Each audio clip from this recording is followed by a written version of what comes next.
When my father flew to Scotland on May 10, 1941, I was 3.5 years old.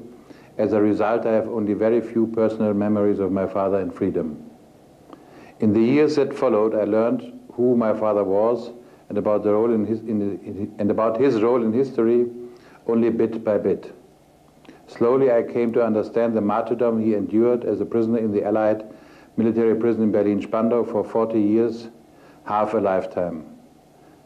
My father was born in Alexandria, Egypt on April 26, 1894, the first son of Fritz Hess, a respected and well-to-do merchant. The Hess family personified the prosperity, standing and self-assurance of the German Reich of that period. They also personified all those things that aroused envy, fear, and combative spirit on the part of Britain and other great powers. Fritz Hess owned an imposing house with a beautiful garden on the Mediterranean coast. His family, which came from Wunsiedel in the Fichtelgebirge region of Germany, owned another house in Reicholdsgrün in Bavaria, where they regularly spent their summer holidays. The source of this wealth was a trading firm, Hess & Co., that Fritz Hess had inherited from his father and which he managed with considerable success. His eldest son, Rudolf, was a pupil of the German Protestant school in Alexandria. His future appeared to be determined by both family tradition and his father's strong hand. He would inherit the property and the firm and would accordingly become a merchant. Young Rudolf Hess, though, was not very inclined toward this kind of life.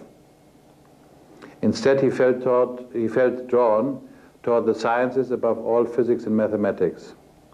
His abilities in these fields became obvious as a student at the Bad Godesberg Educational Institute, a boarding school for boys in Germany that he attended between September 15, 1908 and Easter 1911. In spite of this, his father insisted that he completed his secondary school education by passing an examination that would permit him to enter the École Supérieure de Commerce at Neuchâtel in Switzerland, after which he became an apprentice in Hamburg in a Hamburg trading company. This well-laid plans were soon to change. The start of the First World War in 1914 found the family at its vacation home in Bavaria. Rudolf Hess, then 20 years of age, did not hesitate for a moment before reporting as a volunteer with the Bavarian Field Artillery. A short time later, he was transferred to the infantry, and by November 4, 1914, he was serving as a purely trained recruit at the front, where he took part in the trench warfare at the first battle at the Somme. Along with most young Germans of that time, Rudolf Hess went to the front as a fervent patriot, acutely conscious of Germany's cause, which he regarded as entirely just and determined to defeat the British-French arch-enemy. After 6 months of frontline service, my father was promoted to Lance Corporal. To his men, he was an exemplary comrade, always the first to volunteer for raids and reconnaissance patrols. In bloody battles among the barbed wires, trenches, and shell craters, he distinguished himself by his cheerful composure, courage, and bravery. By 1917, he had been promoted to the rank of lieutenant, but he also paid the price of his career advancement. He was gravely wounded in 1916 and again in 1917 when a rifle bullet pierced his left lung. Scared by the hardship and boons of the frontline duty on December 12, 1918, that is after the humiliating armistice of Compiègne, Rudolf Hess was discharged from active military service to Reicholdsgrün without maintenance, as the official army record rather baldly puts it. This is without pay, pension, or disability allowance. Already during the war, the family had lost its considerable holdings in Egypt as a result of British expropriation. Now the defeat of the German Empire in the First World War brought wrenching, even catastrophic changes in the life of the Hess family. For Rudolf Hess, though, the grim fate suffered by his fatherland in defeat and revolution weighted more heavily than this private misfortune. In spite of the military armistice, the victorious powers maintained a starvation blockade against Germany until the imposition of the Treaty of Versailles in June 1919. The treaty itself was little more than a vengeful piece of annihilation dictated by the victorious powers and accepted by the German National Assembly only under protest and the threat of further force. On May 12, 1919, in a moving address that has since become famous, Reich Chancellor Philipp Scheidemann, a Social Democrat, declared, quote, "Allow me to speak entirely without tactical considerations. What our discussions are concerned with, this sick book, in which 100 pages begin with Germany renounces, this most atrocious and murderous hammer of evil, by which a great people is extorted and blackmailed into acknowledging its own unworthiness, accepting with merciless dismemberment, consenting to enslavement and serfdom, this book must not become the statute of the future. I ask you, who as an honest man, I will not even say as a German, only as an honest man loyal to the terms of a treaty, can submit to such conditions? What hand that submit itself and us to such shackles would not wither? Moreover, we must exert ourselves, we must toil, work as slaves for international capitalism, work unpaid for the entire world." Unquote.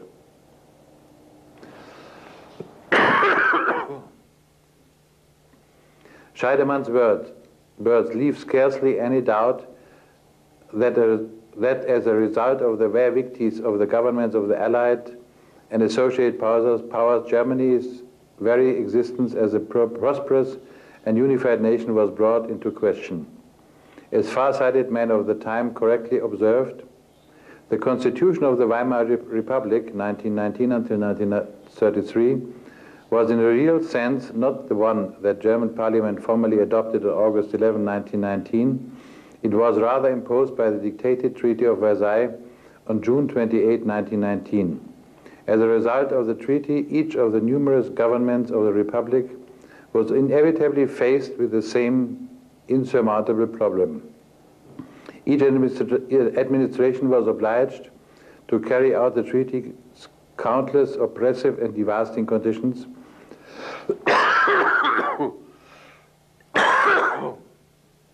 and thus act as an agent of the victorious powers, each new government thus unavoidably discredited itself in the eyes of the people it represented and therefore committed a kind of political suicide.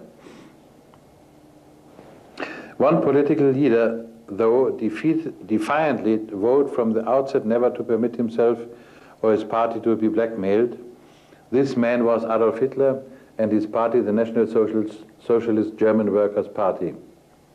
Like many of his fellow citizens, my father was appalled and deeply shocked by the conditions that had developed in Germany, and he resolved to fight against the dictate of Versailles. The catastrophic state of affairs he found in Munich after his return from the front defied his ability to describe them. Like most of his comrades, Hess was drawn into the war in 1914 to fight for a free, strong and proud Germany. Now in 1919, the 26-year-old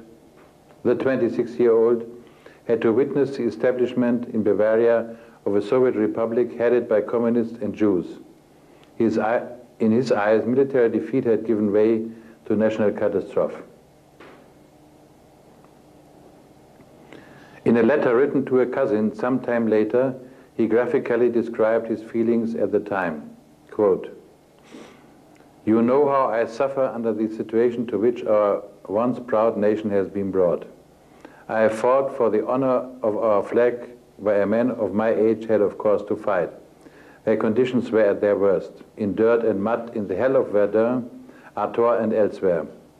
I have witnessed the horror of death in all its forms, been hammered for days under heavy bombardment, slept in a dugout in which lay half a Frenchman. I have hungered and suffered as indeed have all frontline soldiers. And is all this to be in vain, the suffering of the good people at home, all for nothing? I have learned from you what you women have had to live through? No. If all this had been in vain, I would still today regret that I did not put a bullet through my brain on the day the monstrous armistice conditions and the acceptance were published. I did not do it at the time, slowly in the hope that in some way or another I might still be able to do something to reverse fate." Unquote. From then on, he was consumed by the conviction that he would reverse fate and by the determination to act on this conviction. During the winter of 1918 to 1919, in a humiliated Germany shaken by communist riots, tormented by ad hoc governments of workers and soldiers, Soviets, he still recognized, in spite of his discouragement, the possibility of renewal for the people for whom he had been ready to lay down his life. Now determined to fight against the obvious efforts to subjugate Germany, his feelings of despair turned into burning indignation and motivating rage. As a result, he was most inevitably drawn to the one political force that, as he had correctly sensed from the outset, was in a position to break the shackles imposed upon the German people. At Versailles, like millions of other Germans, he followed this movement's leader, but he did it earlier and with greater dedication than most of the others. Along with his fellow citizens, he was convinced of the justice of the cause for which he fought: restoration of Germany's national rights and standings by breaking the chains of Versailles. The National Socialist German Workers' Party, NSDAP, was founded in Munich in 1920 under Hitler's leadership. It was sometime in May 1920 at an evening meeting of a small political group in a room adjoining the Sternecker brewery in Munich that Hess first heard Hitler speak. When he returned home that evening to the little von Schildberg guest house where he was living, he enthusiastically told the girl who lived in the adjacent room, Ilse Pröhl, whom he was later to marry, quote, "The day after tomorrow you must come with me to a meeting of the National Socialist Workers' Party. Someone unknown will be speaking. I can't remember his name. But if anyone can free us from Versailles, he is the man. This unknown man will restore our honor," unquote. My father became party member number 16 in July 1st, 1920.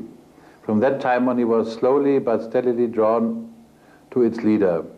There were several reasons for his enthusiasm for Hitler. First, there were reasons of practical policy, which Hess formulated in these words in a letter written in August 1921. The core of the matter is that Hitler is convinced that the resurrection of Germany is possible only if we can succeed in leading the great mass of people, in particular the workers, back to national awareness. But this is possible only in the context of a reasonable, honest socialism, unquote. Second, Hess had a personal reason, which was Hitler's eloquence.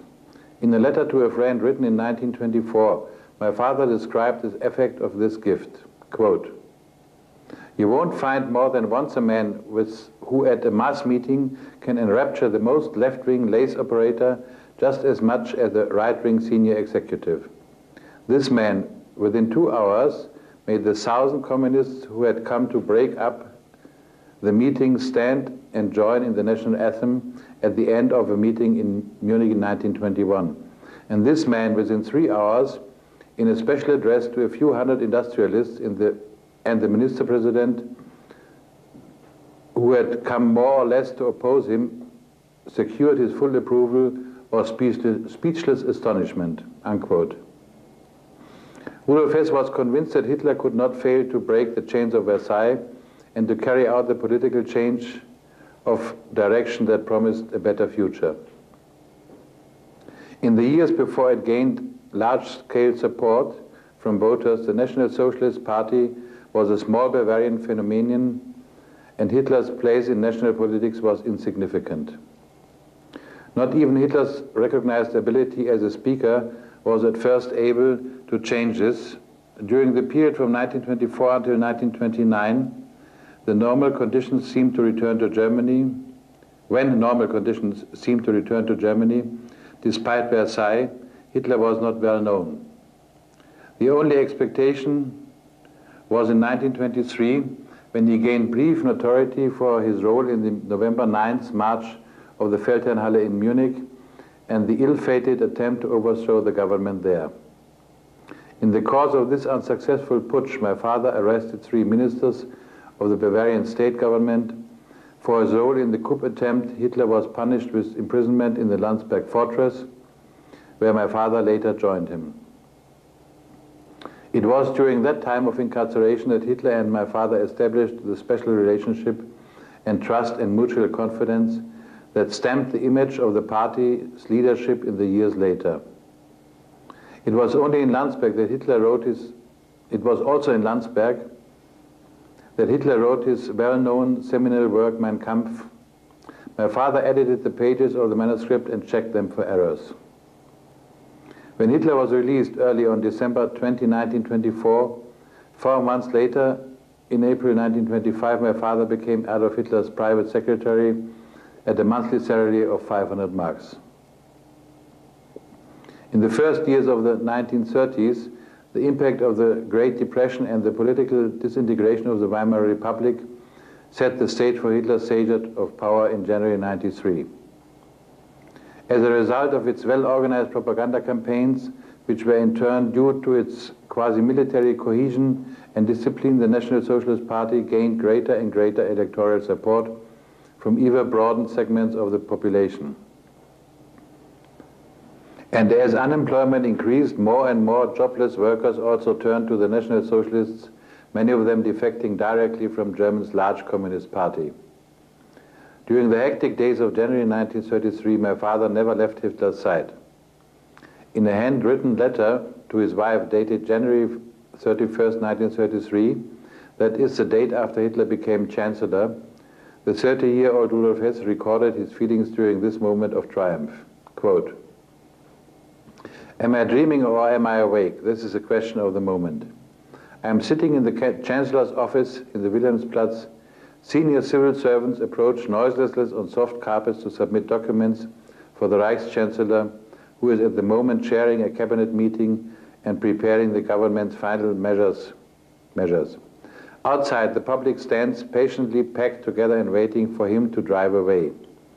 They start to sing the national anthem and shout Heil to the Führer or to the Reichschancellor. And then I start to shake and have to clench my teeth, just as I did yesterday when the Führer returned from his meeting with the Reichspräsident as Reichschancellor and summoned me to his bedroom in the Kaiserhof Hotel from among the mass of leaders waiting in the reception room when what I had considered impossible right up to the last moment became reality. I was firmly convinced that everything would, of course, go wrong at the last moment.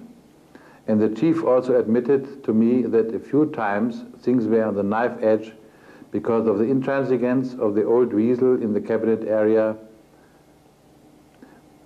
This refers to Alfred Hugenberg, coalition partner and chairman of the German National People's Party.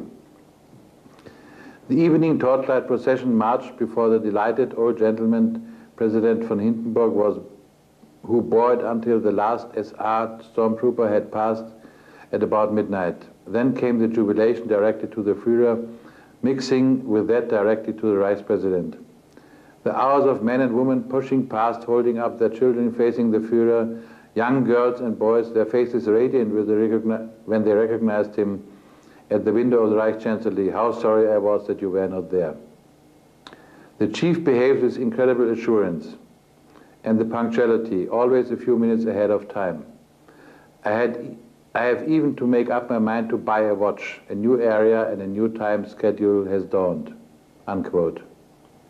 All this was written on a sheet of paper with a letterhead reading the Reichschancellor. Hess had, however, crossed out the Gothic lettering with his pen. The next day, in a follow-up letter dated February 1st, he concluded with the words, "One stage towards victory is now, I hope, finally behind us. The second difficult period of the struggle has begun." Unquote. On April 21st, 1933, Hitler appointed Hess as Deputy Führer of the National Socialist Party.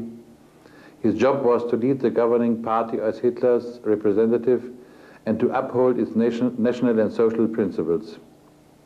8 months later, on December 1st, 1933, Reichspräsident Hindenburg, acting on Hitler's proposal, appointed Hess as Reichsminister without portfolio. At the outbreak of war in September 1939, Hitler named Reichsmarschall Hermann Göring as deputy head of state, but this does not alter the fact that Hess remained Hitler's close confidant and a man he could trust without reservation. The most important result of the European political developments in 1933 and 1938, which reached its climax in the Sudeten crisis of 1938, was that Britain continued to strengthen its ties with the United States. As a condition of the EU assistance in the event of war, President Roosevelt demanded from British Premier Chamberlain certain commitments in the fields of political stability. It was under this pressure that Britain and France then concluded a military agreement in February 1939.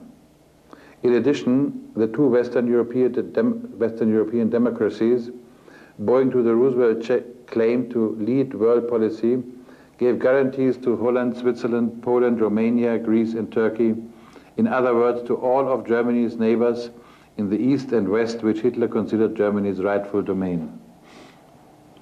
From this point on, Britain, France, and Poland, with America behind them, decided which of Hitler's revisions of the conditions imposed by Versailles they would regard as a reason for, or even merely as pretext for, war against the German Reich.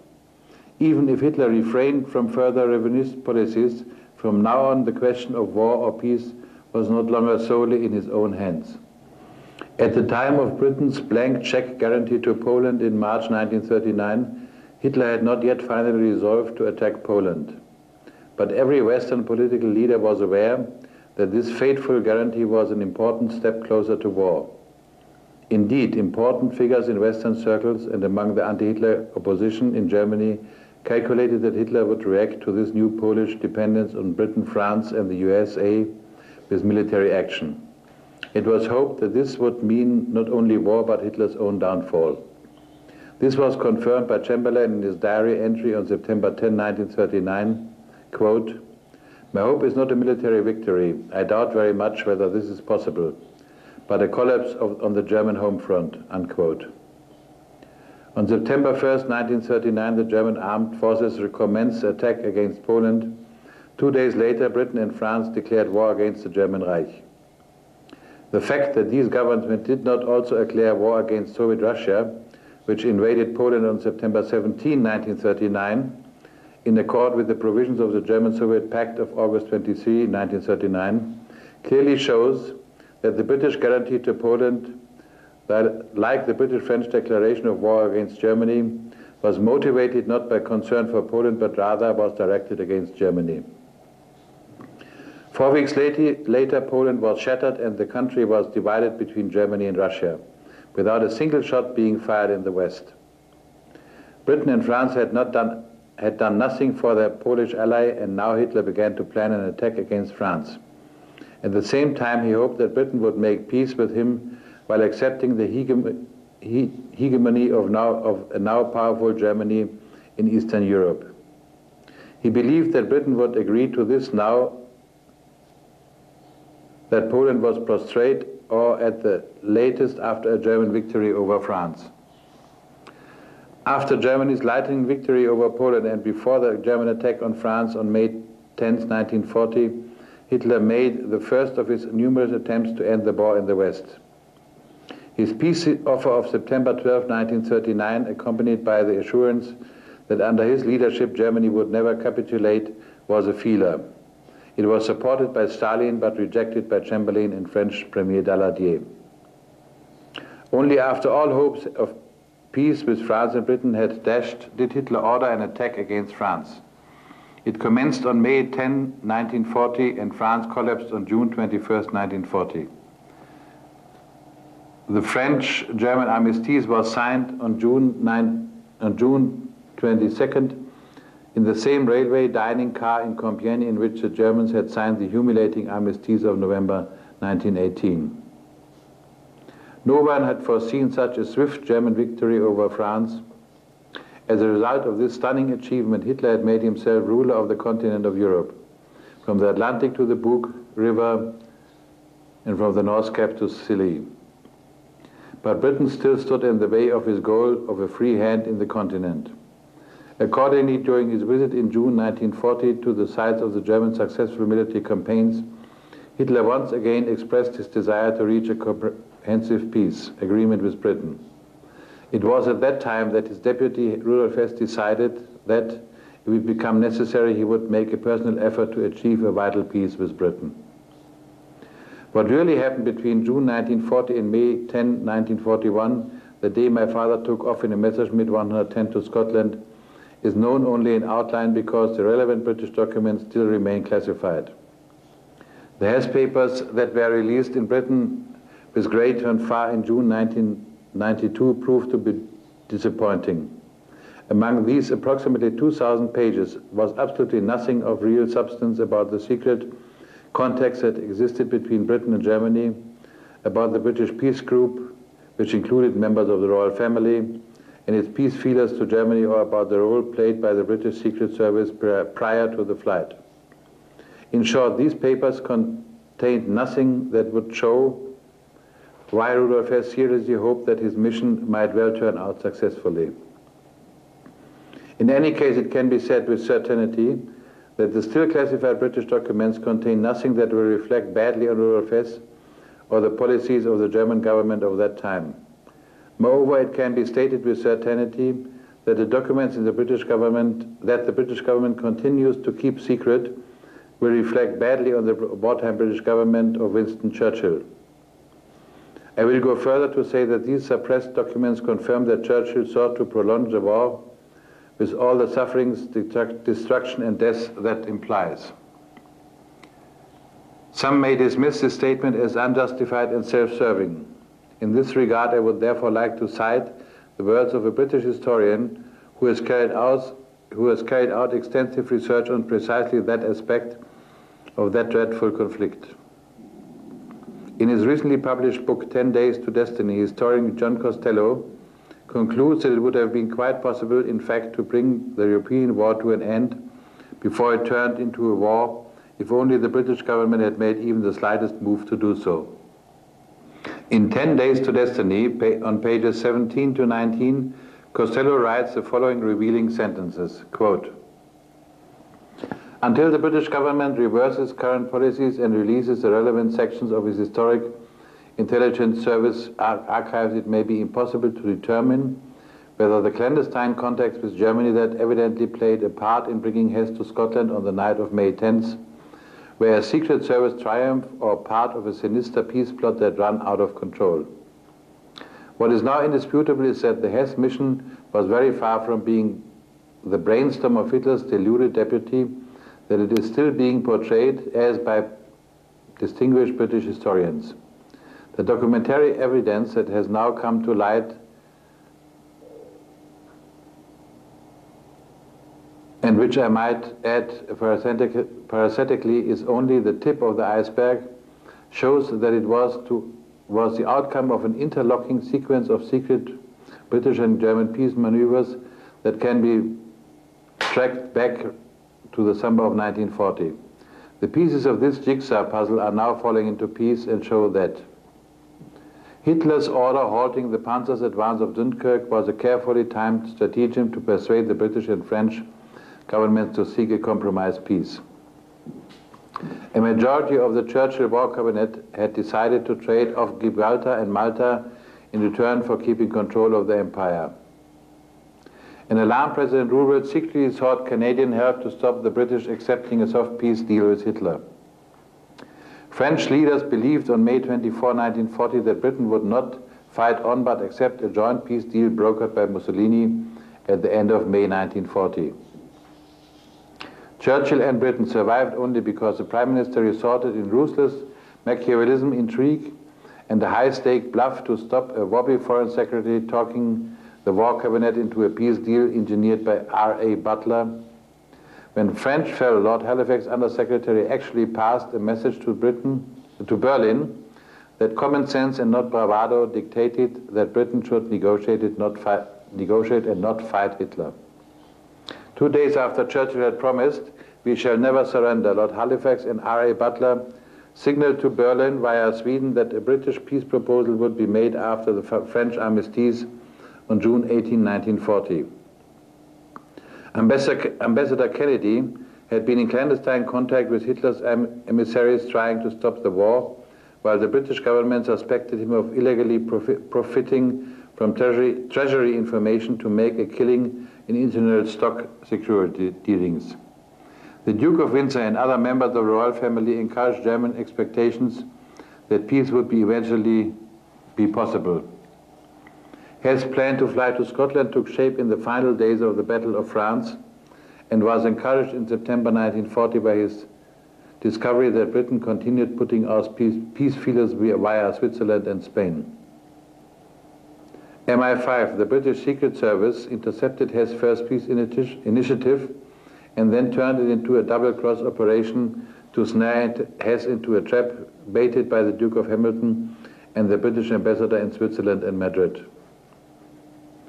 Hess' dramatic arrival left Churchill with no choice but to bury the affair in distortion and official silence in order to protect not only the Duke of Hamilton, but the new Tory colleagues who even in 1940 remained convinced that an honorable peace could be struck with Hitler. For more than 50 years, the cloak of British secrecy has clouded and distorted the record. The official histories carefully masked the role played by the key players in the year-long effort to strike a deal with Hitler behind Churchill's back. Just how close this peace plotting came to succeeding has been concealed to protect the reputation of the British politicians and diplomats who believed that Hitler was less a menace to the empire than Stalin." Unquote. No one knows for sure whether my father undertook his flight with the knowledge and blessing of Hitler. Both men are now dead. All the available evidence, though, suggests that Hitler knew in advance of the flight. First, just a few days before his flight, my father had a private meeting and conversation with Hitler that lasted 4 hours. It is known that the two men raised their voices during portions of their lengthy talk, and when they were finished, Hitler accompanied his deputy to the anteroom, put his arms smoothingly around his shoulder and said, "Hess, you are really stubborn." Second, the relationship between Hitler and Hess was so close and intimate that one can logically assume that Hess would not have undertaken such an important step in the middle of the war without first informing Hitler. Third, although Hess' adjutants and secretaries were imprisoned after the flight, Hitler intervened to protect Hess' family.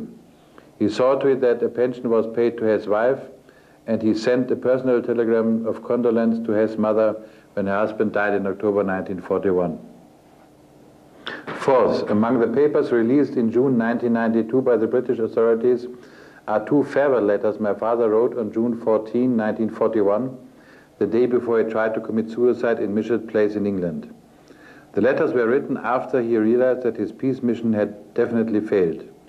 One was addressed to Hitler and the other to his family. Both clearly confirm that his close relationship with Hitler still existed. If he had undertaken his now obviously failed mission without Hitler's prior knowledge, his relationship with Hitler would obviously no longer still have been one of trust.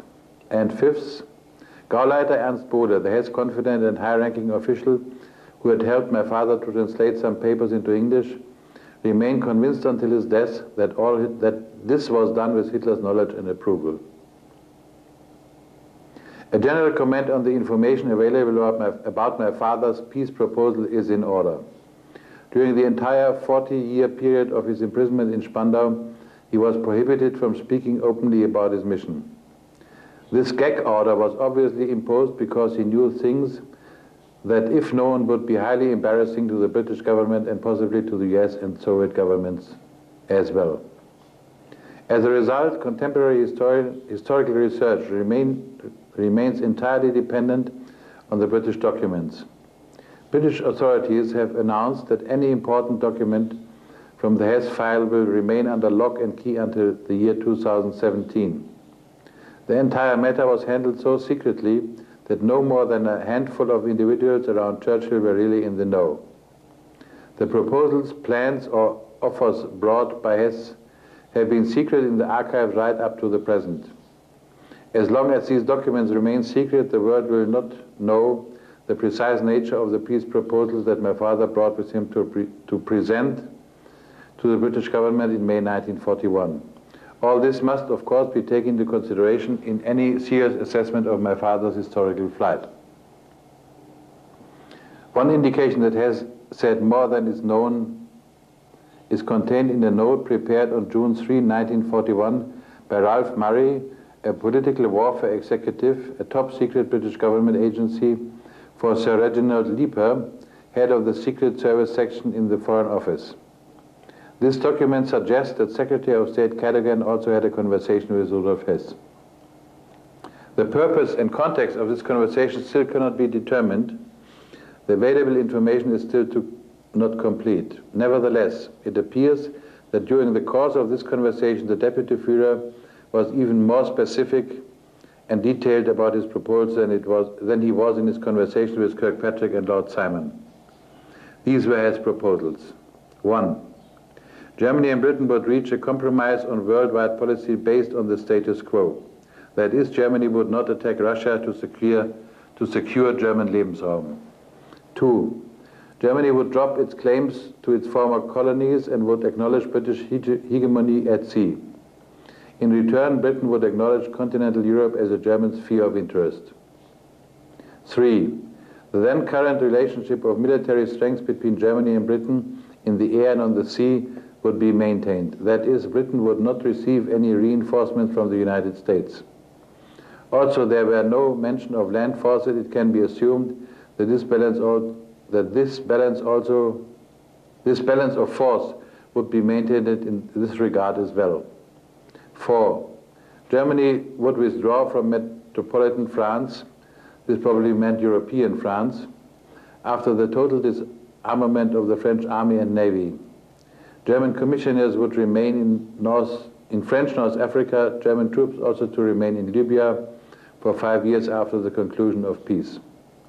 5. Germany would establish satellite states in Poland, Denmark and the Netherlands, Belgium and Serbia. However, Germany would withdraw from Norway, Romania, Bulgaria and Greece, except of Crete, which German parachutists had taken at the end of May 1941, 2 years after the conclusion of peace. After some rounding off in the east, north and west and south, Austria and Bohemia, Moravia were apparently to remain in the Reich. Germany would thus concede British position in the eastern Mediterranean and the Middle East. 6. Germany would recognize Ethiopia and the Red Sea as British sphere of influence. 7.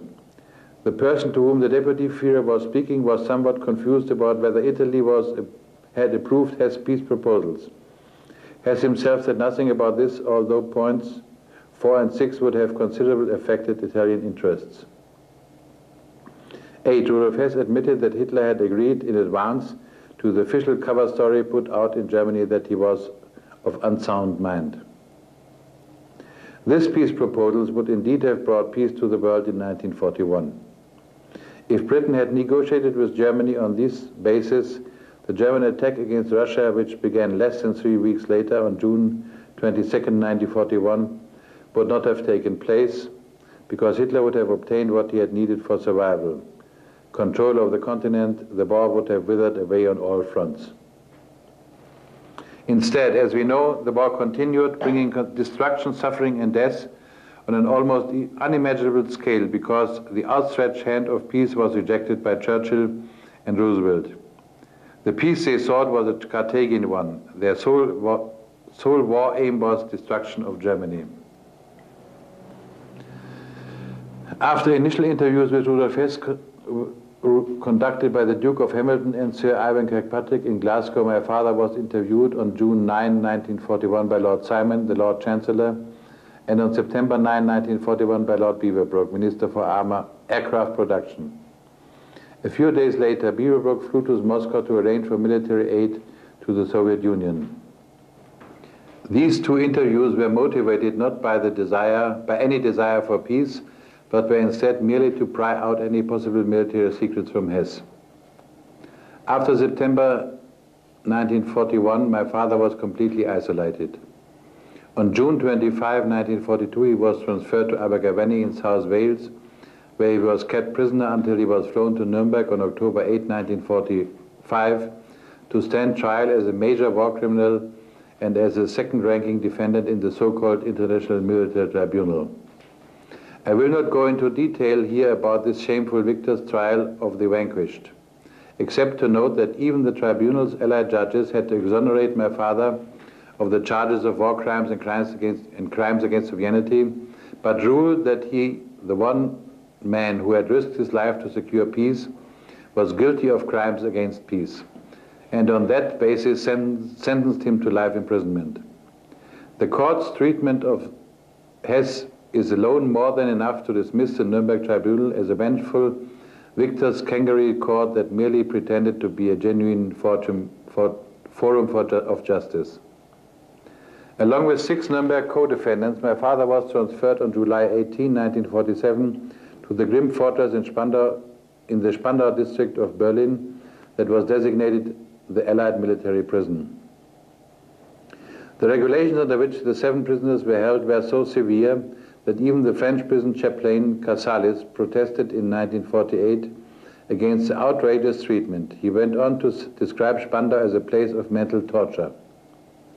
In October 1952, after 2 years of protracted discussions between the custodial powers, the Soviets agreed the following so-called special privileges: 1 visit of 30 minutes a month, 1 letter a week of no more than 1,300 words, medical attention in the prison, and, in the event of death, interment of the ashes in the prison instead of scattering in the wind. After the release of Albert Speer and Baldur von Schirach on October 1, 1966, Rudolf Hess was the only remaining inmate. For more than 20 years, my father was the sole prisoner in a prison designed for about 600 men. After further revision of regulations in the early 1970s, 1 member of the family was permitted to visit the prisoner for 1 hour once a month. The prisoner was also permitted to receive 4 books a month. As before, visits, letters, and books were strictly censored. No reference to the events of the 1933 to 1945 period was permitted. No mention of the tribunal sentence or matters related to it was permitted. Family visits were monitored by authorities of each of the 4 powers, as well as by at least 2 guards. No physical contact, not even a handshake, was permitted. The visits took place in a special visitors' room which had a partition with an open window. My father was allowed to receive 4 daily newspapers, and after the mid-1970s he was allowed to watch television. However, newspapers and television were censored along the lines mentioned above. My father was not permitted to watch any television news reports. For many years, my father refused visits from members of his family on the ground that because of the condition under which such visits were permitted, they were an offensive to his honor and dignity and were more aggravating than pleasurable. He changed his mind in November 1969 when he became severely ill and had to struggle to stay alive. Under these circumstances, and because of new conditions for visits, he agreed to a visit by my mother, Ilse Hess, and myself to the British Military Hospital in Berlin. Thus, on December 24, 1969, my mother and I visited him for the first time since my childhood. This was the only occasion when 2 persons were permitted to visit him at the same time. After being returned to the Allied prison in Spandau, he agreed to further visits. In the years that followed, members of the family visited Rudolf Hess about 230 times altogether. Only the closest members of the family were allowed to meet with him. That is his wife, his sister, his niece, his nephew, my wife, and myself. It was forbidden to shake hands or embrace. Presents were also forbidden even on birthdays or at Christmas. My father's attorney, retired Bavarian State Minister Dr. Alfred Seidel, was permitted to meet with his client only 6 times in all during the 40 years period from July 1947 to August 1987. Dr. Seidel was also subjected to the strict censorship regulations. That is, he was warned before each visit that he was not allowed to discuss with his client the trial, the reasons for his imprisonment, or efforts that were being made to secure his release. The custodial governments had always refused to bear the costs for the prison. After October 1st, 1966, when my father became the prisoner's sole prisoner, the German federal government spent around 40 million marks to run the prison. This included salaries for a staff of more than 100 persons employed to guard and run this prison for a single elderly man. In 1986, Soviet policy towards the West showed obvious signs of rapprochement and détente. In spite of the many earlier failures, I decided to act on a hint received in December 1986 from the East to directly approach the Soviets to discuss with them my father's release. In January 1987, I wrote a letter to the Soviet embassy in Bonn. For the first time in 20 years, I received a reply. Officials there suggested that I visit the Soviet embassy in East Berlin for a detailed discussion with Soviet representatives about my father's situation. We finally agreed to a meeting at the Soviet consulate in West Berlin on March 31st, 1987 at 2 p.m. As the embassy officials were certainly aware this would be on the same day as my next visit with my father. That morning I visited my father in Spandau prison for the very last time. I found him to be mentally alert, quite up to par, but physically very weak. He could walk only when supporting himself with a cane on one side and with help from a guard on the other. Sitting down with his feet propped on a chair became a tedious procedure which he could not manage without help. Even though I found the temperature in the visitor's room to be quite normal, he felt cold and asked for his coat and an additional blanket. My father opened our conversation with an interesting piece of news, the details of which he asked me to set down in writing. He had sent a new application to the head of states of the four occupation powers, requesting release from his 46 years imprisonment. I was particularly struck by one point. He told me that he had appealed especially to the Soviet head of state to support his request with the other three custodial powers. Did I get this right? I asked. My father nodded. So he knew obviously from the Russians themselves that they were considering approving his release. On that March 31st, 1987, I drove from Spandau prison directly to the Soviet consulate. Embassy Counselor Greenin, the official I spoke with, began explaining that it was not the Soviet embassy in Bonn, but rather the embassy in East Berlin that was responsible for all Soviet rights and responsibilities in West Berlin. One of these responsibilities, he said, and his words deserve to be repeated verbatim, was the unpleasant legacy of Spandau. Anyone who had inherited a legacy like the Allied military prison on German soil, as the Soviet Union had at the end of the war, Greenin said, should certainly want to try to get rid of it. I had not expected a sensational outcome of this meeting. It had been a mutual sounding out, and I believe that it came off positively for each side. It also became clear to me during the course of this meeting that there were conflicting views in Moscow about how to deal with the Hess case. Those who were sympathetic to us, led by Secretary General Gorbachev, were clearly gaining the upper hand.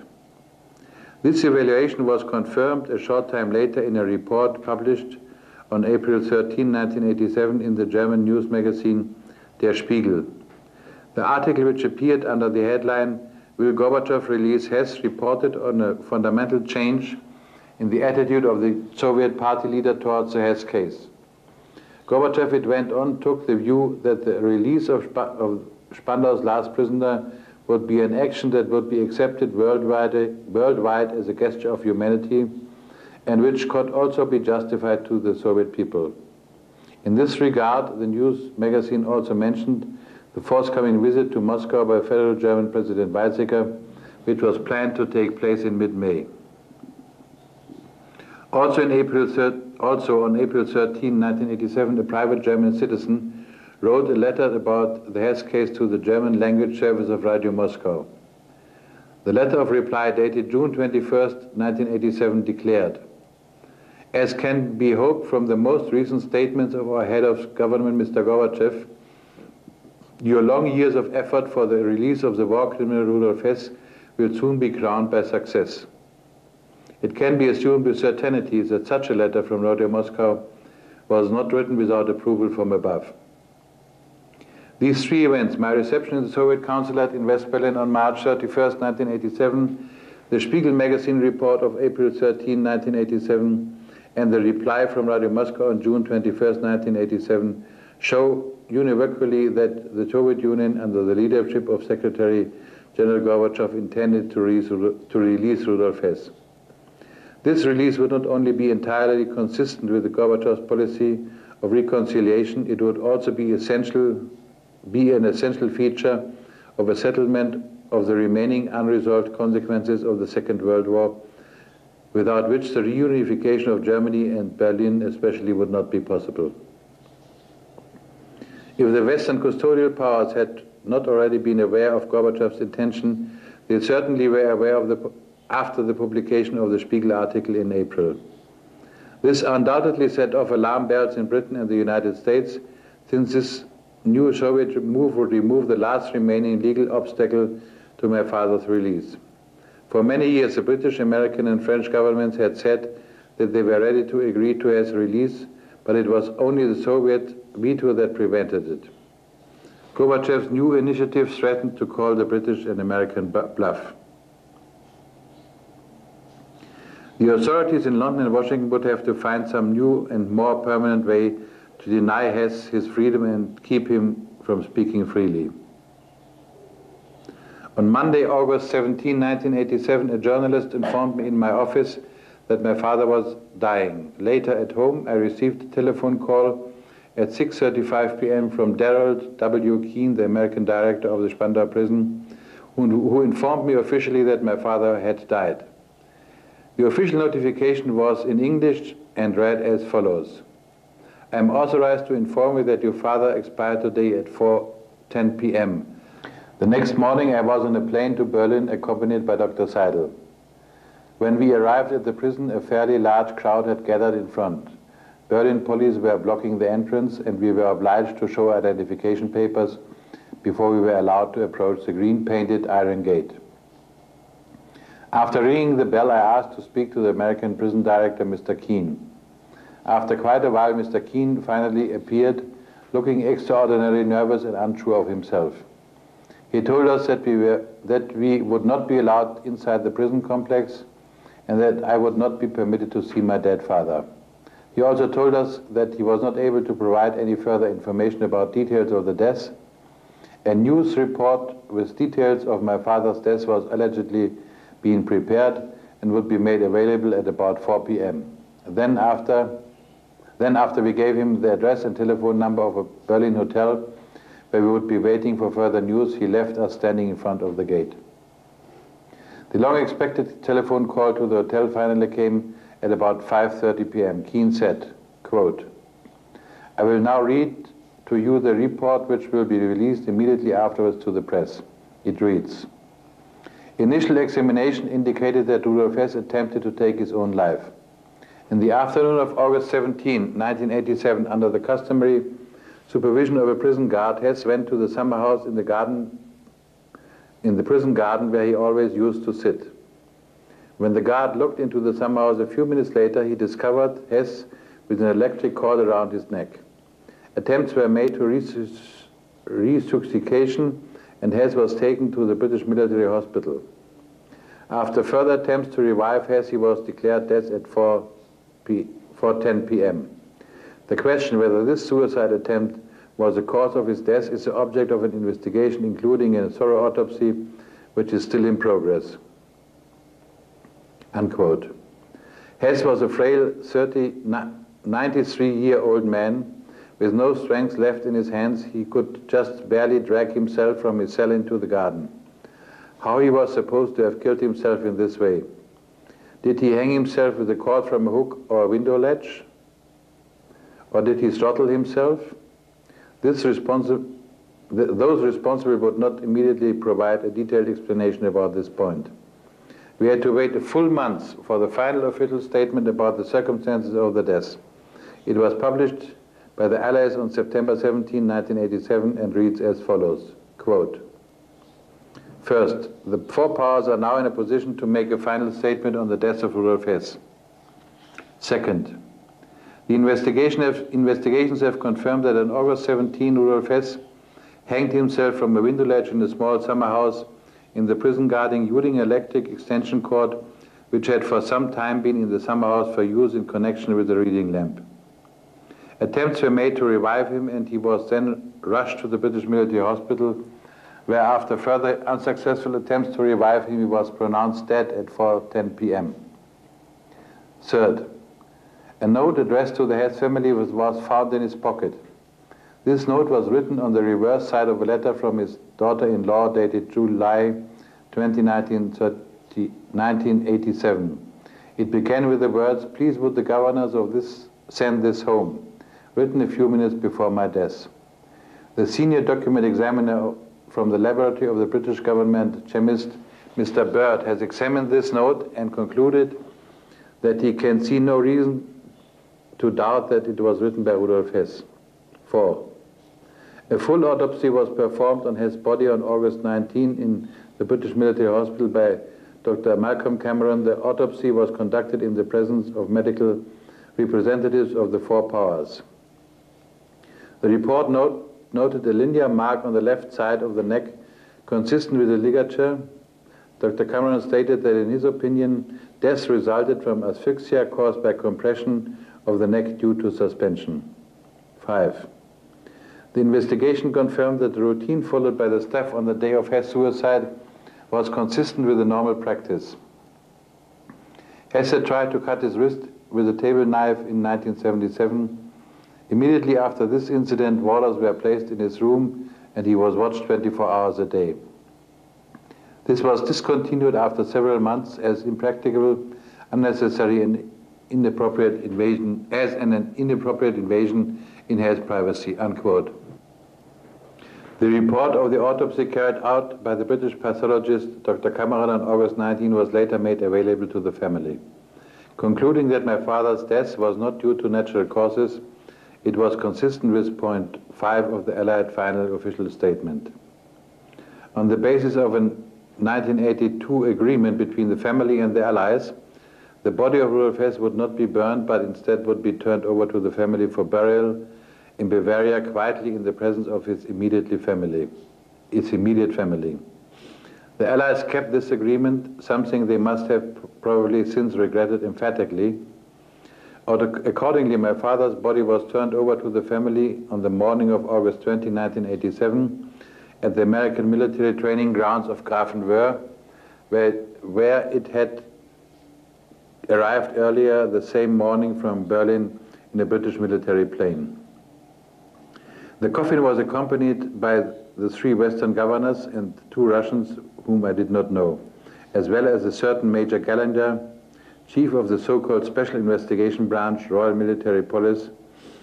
The turnover was brief and to the point. We then immediately brought the body to the Institute for Forensic Medicine in Munich, where Professor Dr. Wolfgang Spann was waiting at our family's request to conduct a second autopsy. Throughout the entire journey from the military training grounds in Grafenwöhr to the Institute for Forensic Medicine in Munich, the transport was guarded by a contingent of Bavarian police. In the conclusion of his report on December 21, 1988, on the second autopsy, the renowned Munich pathologist Professor Spann pointed out the difficulties he encountered because he did not have any information about details of the alleged hanging. In particular, he had no information about details of the condition of my father after the supposed discovery of his body. In spite of these limitations, Dr. Spann nevertheless was able to arrive at the following remarkable conclusions. Quote, Dr. Cameron's further conclusion that this compression was caused by suspension is not necessarily compatible with our findings. In forensic medicine, the course which the ligature mark takes on the neck is considered a classic indicator for differentiating between forms of hanging and throttling. If Professor Cameron, in his assessment of the cause of death, comes to the conclusion that the cause of death was asphyxiation caused by compression of the neck due to hanging, he neglects to consider the other method of strangulation, that is throttling. Making this distinction would have required an examination of the cause of the ligature mark. The precise cause of the mark was not given in Professor Cameron's autopsy report. Here, neither the cause of the strangulation mark on the neck, as we have described it, nor its cause on the throat, nor its position relative to the prominence of the larynx has been described and assessed. Since on the uninjured skin of the neck, where the possibility of distortion through the structure of the dissection incision is ruled out, an almost horizontal cause of the strangulation mark could be identified. This finding, as well as the fact that the mark of the throat on the throat obviously was not located above the larynx, is more indicative of a case of throttling than of hanging. Under no circumstances can the findings be readily explained by a so-called typical hanging.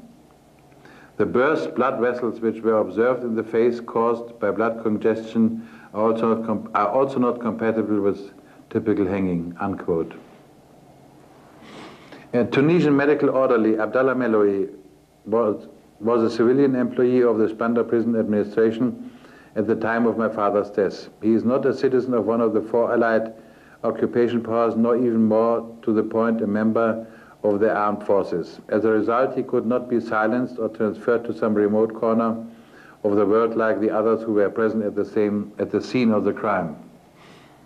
After the death of my father, Meloui got in touch with our family. From a note that my father wrote to him, it is clear that there was a relationship of personal trust between the two men.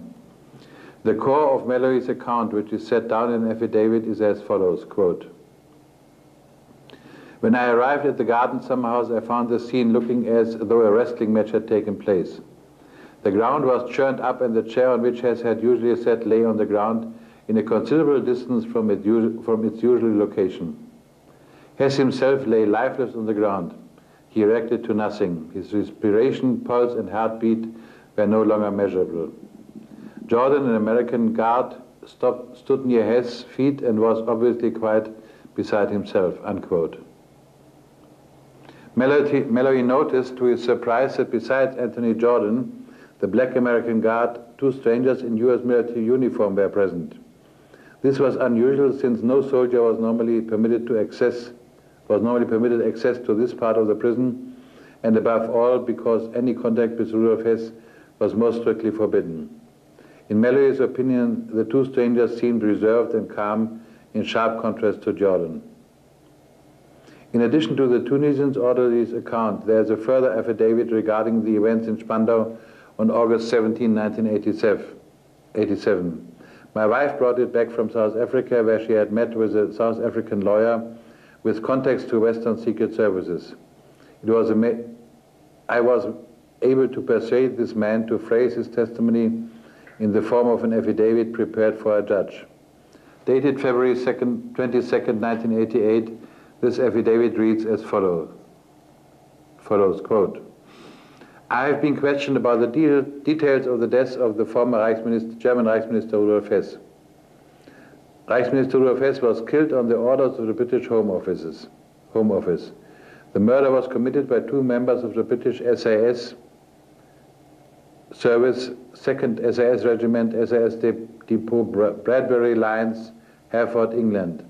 The military unit of the SAS Special Air Service is subordinated to the British Home Office, not to the Ministry of Defense. The planning of the murder, as well as its direction, was carried out by MI5.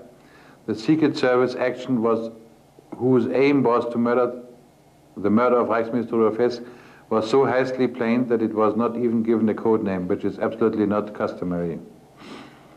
Other Secret Service which had been privy to the plan were the American, the French, and the Israeli. Neither the KGB nor the German Secret Service had been informed. The murder of Reichsminister Rudolf Hess had become necessary because the government of the USSR intended to release the prisoner in July 1987 in connection with German President von Weizsäcker's forthcoming visit to Moscow. But President von Weizsäcker was able to negotiate an extension with the head of the Soviet government, Gorbachev, until November 1987, the next Soviet period of the guard cycle. The two SAS men had been in Spandau prison since the night of Saturday to Sunday, August 15 to 16, 1987. The American CIA gave its consent to the murder on Monday, August 17, 1987. During Reichsminister Rudolf Hess' afternoon walk, the two SAS men lay in waiting for the prisoner in the prison garden, summer house, and tried to strangle him with a 4.5-foot-long cable. Afterwards, a suicide by hanging was to be faked. But as Reichsminister Rudolf Hess put up a fight and cried for help, which alerted at least one American guard soldier to the attack, the attempt on the prisoner's life was broken off, and an ambulance of the British military hospital was summoned. The unconscious Reichsminister Rudolf Hess was taken to the British hospital in the ambulance. I was given the above information personally and verbally by an officer of the Israeli service on Tuesday, August 18, 1987, at around 8 a.m. South American time. I have known this member of the Israeli service both officially and personally for 4 years. I'm completely satisfied that he was sincere and honest, and I have no doubt whatsoever as to the truth of his information. The absolutely confidential nature of his conversation with me is also beyond doubt." Unquote. Next to Cameron's misleading autopsy report, the British themselves provided the most decisive clue in solving the mysterious deaths in the garden summers of Spandau prison. As I already mentioned, I was told on August 17, 1987, only that my father had died. It wasn't until the next day that I learned that he had supposedly committed suicide. In response to doubts I quickly expressed publicly about this supposed suicide, the Allies were prompted to discover on August 19, 1987, a supposedly incontrovertible proof of suicide. This is the so-called suicide note. It is an undated, handwritten letter on the back of the family next to the last letter to Rudolf Hess, dated July 20, 1987. The text of this supposed suicide letter is as follows, quote, "Please would the governor send this home, written a few minutes before my death. I thank you all, my beloved, for all the dear things you have done for me. Tell Freiburg I am extremely sorry that since the Nuremberg trial I had to act as though I did not know her. I had no choice because otherwise all attempts to gain freedom would have been in vain. I had so looked forward to seeing her again. I did get pictures of her as of you all, your eldest." Unquote. This letter was handed to the family more than a month after the death. We were told that it would first have to be examined in a British laboratory. While it did seem to be my father's handwriting, although considerably distorted as it was whenever he was suffering as a result of emotional upheaval, health problems, or even medication, this note did not reflect the thinking of Rudolf Hess in 1987. Rather, it reflected thoughts of his some 20 years earlier. The content mainly concerns Freiburg, his own one-time private secretary, about whom he had concerned in 1969 when he had a perforated ulcer in the duodenum and was near to die. Moreover, it was signed with an expression, "your eldest," that he had not used for about 20 years. There is another clue in the letter's text that indicates its date. The phrase, "I did get pictures of her as of you all," would have made sense only during the period before Christmas 1969, because until that Christmas he received nothing but photographs of Freiburg and of us. As of Christmas 1969, he was visited by members of his family and received more pictures from Freiburg, who was forbidden to visit him. Considering the precise way my father expressed himself, this sentence can only have been written before December 24, 1969. Written in August 1987, the sentence makes no sense at all. Finally, the brief letter's opening words, "written a few minutes before my death," cannot be reconciled with the precise manner of expressing himself. If he had really written this letter before a planned suicide, he would most certainly have chosen a phrase specifying suicide, such as "shortly before my voluntary withdrawal from life," or something similar, but not the ambiguous word "death," which leaves open any possible method of death.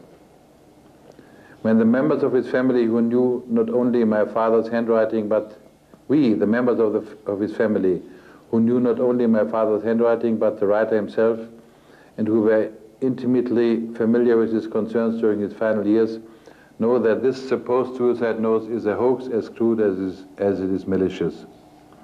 It can now be concluded that a farewell letter written by my father almost 20 years earlier in expectation of his death, and it was not handed over to the family at that time, was used to produce this 1987 forgery. For this purpose, the text was transformed by some modern means onto the back of a letter my father had received recently from us. The censorship stamp, Allied Prison Spandau, which normally appeared without exception on every piece of incoming paper he received for more than 40 years, was conspicuously absent from our letter to him of July 20, 1987. Finally, the supposed suicide note bore no date, which was contrary to my father's routine practice, as always prefacing whatever he wrote with a date. The original date had obviously been omitted. On the basis of Professor Spann's autopsy report, the affidavit of the Tunisian medical orderly and the South African attorney, as well as supposed suicide letter, it can only concluded that the death of Rudolf Hess in the afternoon of August 17, 1987 was not suicide, it was murder. Although US authorities were officially in charge of the Allied prison in Berlin-Spandau in August 1987, it is noteworthy that British citizens played such a major role in the final act of the Hess drama. The American director, Mr. Keane, was permitted by the British merely to call me and inform me of my father's death. After that, his only duty was to keep his mouth shut. To sum up here, the two men the Tunisian orderly Mallory saw in American uniform, who were most probably Rudolf Hess murderers, were from a British SAS regiment. The death was established in the British military hospital, to where my father was brought in a British ambulance. The death certificate is signed only by British military personnel. The autopsy was carried out by a British pathologist. The British prison director, Mr. Anthony Littersey, supervised the prompt destruction of all telltale evidence such as electric cable, the garden house, and so forth. The officials of the Special Investigation Branch, SIB, that investigated the deaths were all British citizens and were headed by a British major. The alleged suicide note was supposedly found 2 days later in the pocket of Hess' jacket by a British officer and was examined by a British laboratory. Mr. Alan Green, the British Director of Public Prosecution, halted an investigation into my father's death begun by Scotland Yard, which had recommended a full-scale murder investigation after officials there had found many inconsistencies. Rudolf Hess did not commit suicide on August 17, 1987, as the British government claims. The weight of evidence shows instead that British officials acting on high-level orders murdered my father. The same government which tried to make him a scapegoat for its crimes, and which for almost half a century resolutely sought to suppress the truth of the Hess affair, finally did not shrink from murder to silence him. My father's murder was not only a crime against a frail elderly man, but a crime against historical truth. It was a logical final act of an official British conspiracy that began in 1941 and at the outset of the Hess affair. But I can assure them and you that this conspiracy will not succeed. The murder of my father will not, as they hope, forever close the book of the Hess file. I am convinced that history and justice will absolve my father. His courage in risking his life for peace, the long injustice he endured, and his martyrdom will not be forgotten. He will be vindicated, and his final words at the Nuremberg trial, "I regret nothing," will stand forever. Allí, en una prisión, está el mensajero de la paz. Por dentro mucho mejor. Más de media vida encerrado está allí en una prisión. Jamás nadie podrá hacerle cambiar por ser a su ideal totalmente fiel. Más de media vida encerrado está. Paz quiere en Europa, paz quiere en el mundo, mas todos piden su prisión. Nadie puede hablarle, no pueden escribirle, mas su silencio es un fuerte grito que despierta a la humanidad. Pues es Hess un hermoso ejemplo, pues a Hess todos lo admiramos. Libertad para Rudolf Hess.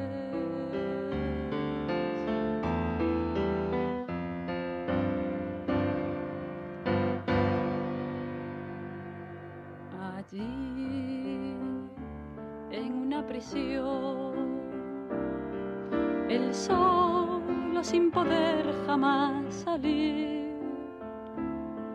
El Nobel de la Paz no se lo dará. Más de media vida encerrado está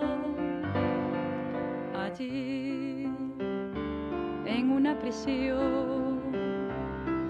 Aquel hombre valiente que voló en busca de la paz de la humanidad. Más de media vida encerrado está.